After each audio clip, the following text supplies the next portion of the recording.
کریم سید پرویز صاحب نواب شاہ سے ارشاد فرماتے ہیں، ان سے کسی بہن نے پوچھا ہے کہ عدالتی خلا جائز ہے یا ناجائز ہے؟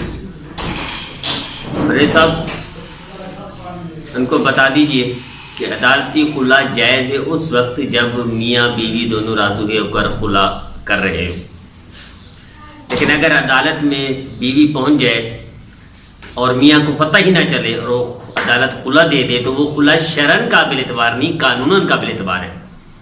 اس خلا کے بعد اگر عورت نکاح کرے گی تو وہ نکاح نہیں ہوگا، وہ دوسری جگہ پر وہ نکاح نہیں ہوگا، زنا ہوگا۔ خلا وہی ہوتا ہے جہاں شوہر کو بھی پتا ہو کہ خلا لے رہی ہے عورت بیوی، اور تبھی خلا معتبر ہوتا ہے۔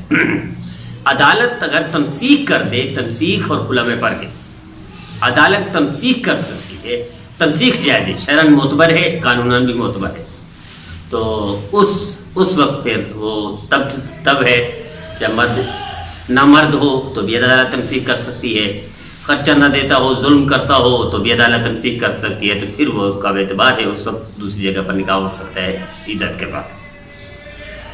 پرویز صاحب سے کسی بہن نے پوچھا مرد اور عورت کی نماز میں فرق ہے یا نہیں؟ جی ہاں فرق ہے، مرد اور عورت کی نماز میں اتنا فرق ہے کہ مرد تو سیدھا کھڑا ہوتے ہیں اور رکوع کرتے ہیں تو وہ بھی صحیح طرح کرتا ہے، سجدہ کرتا ہے وہ بھی صحیح طرح کرتا ہے۔ ہماری بہنوں کے لیے شریعت کا حکم یہ ہے کہ سکڑ کر، رکوع بھی سکڑ کر کرے، سجدہ بھی سکڑ کر کرے، یعنی پردہ ہو، جتنا پردہ ہوگا اتنا ہی بہتر ہوگا۔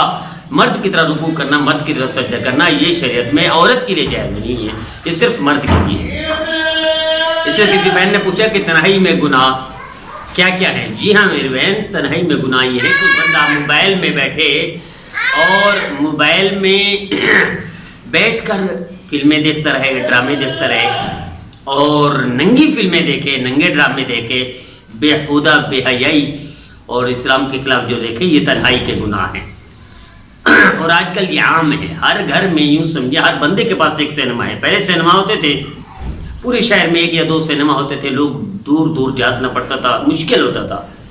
آج ہر بندے کے پاس سینما ہے، ہر بندے جس کے پاس موبائل ہے سینما ہے، ننگی فلمیں موبائل میں ہیں، ڈرامے گندے موبائل میں ہیں، اور اسی طرح اوپن فلمیں موبائلوں میں ہیں، تو ان کا دیکھنا گناہ کبیرہ ہے، یہ تنہائی کے گناہ ہیں، یہ تباہ کر رہے ہیں اعمال انسان کے، اللہ محفوظ فرمائے۔ اسی طرح کسی نے پرویز صاحب سے پوچھا کہ عدالتی نکاح جائز ہے یا ناجائز ہے؟ جی ہاں پرویز صاحب بتا دیجئے، عدالتی نکاح جائز ہے، لڑکا بالغ ہو، لڑکی بالغ ہو، 2 گواہ ہوں، پھر عدالتی نکاح جائز ہے۔ اس کے علاوہ اگر گواہ نہ ہوں تو جائز نہیں ہے۔ بہرحال عدالتی نکاح شرعاً بھی قابل اعتبار ہے، قانوناً بھی قابل اعتبار ہے۔ اللہ ہم سب کو ہر سنت پر عمل کرنے کی توفیق عطا فرمائے۔